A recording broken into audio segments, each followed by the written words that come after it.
Alright, hi there YouTube, it's me, Morphsuit America, and in this video I'll be talking about Transcended Fryderyk. However, before I get started, let me give you guys a heads up about something. Monday through Wednesday, I will not be streaming whatsoever. It doesn't matter if it's Dragon Blaze or Honkai Impact 3 or some other phone app game. I'm going to make some fan art for the Chapter 5 event that's going on the Global Dragon Blaze. If you don't know what's going on with the Global Dragon Blaze, we're entering Chapter 5 or about to. There's a bunch of events going on, so if you want to join or if you plan to start this game or something, you may want to join soon and pre-register for the event so you can get a bunch of benefits. Now obviously if you log into the game right after the Chapter 5 event, we're going to get 3 Transcended Select Choice. I think it's only towards the Boden, Septinar, Angelus, and Dracos. I don't remember exactly what it is, and Global might do it differently. So if you want a reference to what the select choices are, I did record stuff when Chapter 5 got released over in the Korean Dragon Blaze. And since I'm on this topic, I will not actually go over all of the details or all of the stuff that's going to be released in Chapter 5 because I already did it. And if you want to check it out, I'll have a link to that video in the description below. However, I did make a playlist for any new players who may want to know how to get more rubies, what to spend them on, and some other stuff like the Arc Buster tutorial or like the quest system or referral system and enhancement system for your main characters. And then there's also the rune system as well. It's pretty straightforward, but if you want to check it out, go ahead and do so. It's in that playlist, and I might have it at the end of this video or in the description below. But yeah, I've been doing a lot of work and I organized all of the Dragon Blaze videos into their respectful playlists. So yeah, with that being said, hopefully by tomorrow on Tuesday, I will be able to release an Overlord ban review video. Just like the Transcended Allies, I'm going to go over all of his abilities and tell you guys what he's good in. And once again, even though I give you guys a reference or give you guys a basic gist of what this ally can do, you might want to go on Dragon Blaze Discord and talk to other people and see if they can be used for something else, or if it's the right ally for you depending on what mode you play in. But enough of my chit-chatting, let's talk about Transcended Fryderyk. Alright, so Fryderyk's normal ability inflicts damage on all enemies and decreases attack speed when normal attack is used. His first active skill is called Stop Time Magic Far Ranged. I'm gonna skip over the little dialogues or the little lore. This inflicts 3,994% damage on all enemies. Cooldown recovery stops for 13 seconds for a targeted enemy. Cooldown for this is 18 seconds. Fryderyk's second active ability is called Time Grave. Magic and Far Ranged. The stage... No, fuck. I said I was gonna skip over that. Inflicts 4,022% damage on all enemies. Increases the debuff duration of targeted enemies by 30% and decreases the buff duration by 30%. For 14.9 seconds. Cooldown for this is 19.9 seconds. The last active skill is Conductor of Time. So during Conductor of Time, Fryderyk's skill damage increases by 3 times. The skill cannot be removed and the skill cooldown will not be reset by a reset skill. Cooldown for this is 20.2 seconds. Fryderyk's first passive skill is called Time Regression. This increases all parties' members' strength, dexterity, intelligence, stamina by 36%. If an enemy is revived, they will be returned back to their dead state in 4 seconds. Fryderyk's second passive ability is called Closing Stage. This is magic and far ranged. Increases all enemy skill cooldown time by 15% and decreases your own skill cooldown by 5% for each Transcended Septinar or Angela in your party. Dispels all enemy buffs and inflicts 5,522% damage with 100% accuracy if Fryderyk dies. Cooldown for this is 1 second. Fryderyk's max skill is... Fryderyk's max skill is called Time's Blessing. Damage inflicted by the closing stage will increase by 2 times. Stops cooldown recovery for 8 seconds, most likely, or for 8. And make them unable to act. Increases Fryderyk's intelligence by 130% when he is receiving the conductor time effect. And this can only be used, or this can only be unlocked at max status. And then his ultimate skill is called Ruler of Time.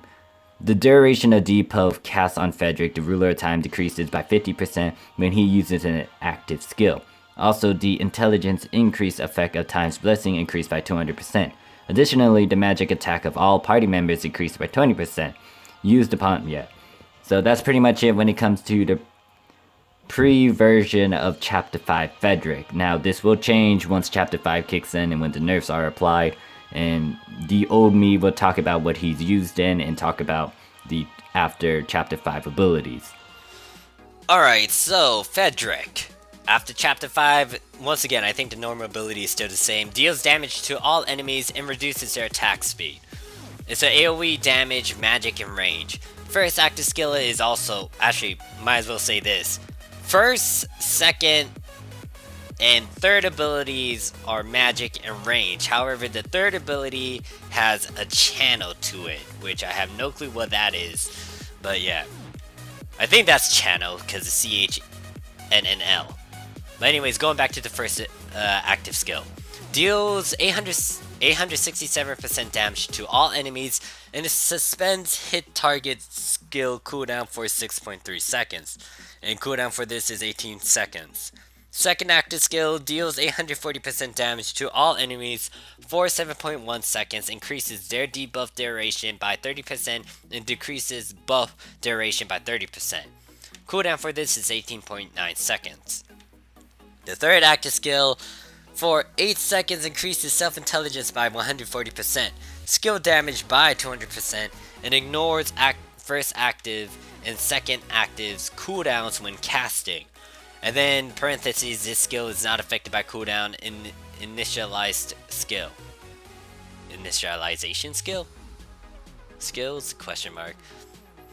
Also resets cooldown of first active and second active upon activation. Cooldown for the third active skill is 20.2 seconds.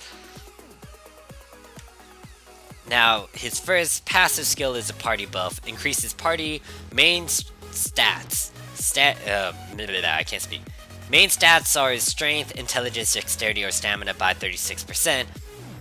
Also returns one enemy back to death state for 4 seconds if it is resurrected.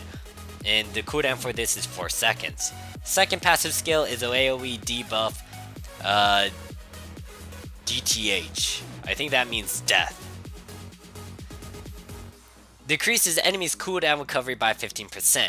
If he dies, deals 1102% damage to all enemies and removes all buffs magic ranged. And this is 1 second. The max skill, ultimate, and arc skill are self buffs. Max skill doubles his death passive damage and renders all enemies powerless for 8 seconds upon his death. Cooldown for this is 38 seconds. His ultimate skill, when using his third active skill, increases his magic damage by 70%, also increases party magic damage by 20%. And his arc ability decreases all enemies' cooldown recovery by 14% and increases their incoming magic damage by 28% in arena mode. And Fryderyk is kind of up there when it comes to the Korean tier list. He's alright in Tower Validation, Revenge of Belphegor, Golem, Revenge of Belphegor. Yeah, I am saying that right. I'm questioning myself. Golem, Hydra, Guild Adventure, Arena, Guild Battle. He's okay in Tag Match, Guild Siege, Chariot, and he actually has a good rating for Erebos, which is the alien boss over in the Korean Dragon Blades once we get to Arcbuster. And he's not great in Cyprus, once again. He kind of... yeah, it's mostly rogues and archers. Alright, so that concludes this video when it comes to Transcended Fryderyk. His design is pretty straightforward, it's just an upgraded version of him. It looks like he has a bit more clothing, it looks like he's more of a conductor looking person, and yeah, I was surprised at like how good he was during his release back then when he was first released over in the Korean Dragon Blaze. However, I don't think a lot of people would go for him other than for PvP stuff, because his abilities, they're based around a lot of cooldowns and a lot of perks like halting and stopping his enemies. I don't think that would work on a world boss though. But then again, you know, if you have the right team and the right other Transcended allies to kind of help out, then that might change something. But still, Fryderyk isn't... I personally never wanted to get Fryderyk, and I was kind of surprised that they decided to give... I mean, the Septinar Angelas, most of the characters in that group, in that type, they're females. And the only male in that group is Fryderyk. Everyone else has an equal amount of guys and girls. The Dracos have like 3 guys and then 2 girls. The Bodens, they have, I don't know, a good chunk of girls and boys at the same time. But when it comes to Archangelas, it's like everyone's a female except Fryderyk. And yeah, I kind of find that strange. But anyways, thank you guys for watching this video. Hopefully it helps you guys out. If you don't have anyone else to go for, most likely you guys would like go for Turk instead of Fryderyk if you have an ultimate Morgana key. But you know, if you want that extra boost for the PvP stuff, then maybe Fryderyk. You gotta do what you gotta do if you are free to play, and if you don't have everything and you have to take whatever you have available to you. But yeah, thank you guys for watching. I'll see you guys around. Peace.